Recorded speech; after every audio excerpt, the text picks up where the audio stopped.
గోమాంసం సహా అనేక అంశాలపై వివాదాలు చెలరేగిన వేళ నరేంద్ర మోదీ ప్రభుత్వానికి ప్రఖ్యాత రేటింగ్ సంస్థ మూడీస్ అనాలిటిక్స్ అప్రమత్తంగా ఉండాలని సూచించింది. ఇలాంటి వివాదాలు సృష్టిస్తున్న నేతలను కట్టడి చేయకపోతే జాతీయ, అంతర్జాతీయ స్థాయిలో భారత్ పరపతి దిగజారే ప్రమాదం ఉందని హెచ్చరించింది.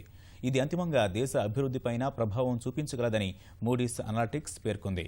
భారత్ చెప్పుకోదగ్గ అభివృద్ధి సాధించాలంటే హామీ ఇచ్చిన మేరకు సంస్కరణల ప్రక్రియను ముందుకు తీసుకెళ్లాల్సిన అవసరం ఉందని సూచించింది. ప్రతిపక్షాల మొండి వైఖరి నేపథ్యంలో భూసేకరణ, వస్తుసేవల పన్ను బిల్లులకు రాజ్యసభలో వచ్చే ఏడాది కూడా ఆమోదం లభించే అవకాశం లేదని మూడీస్ అనాలిటిక్స్ అంచనా వేసింది.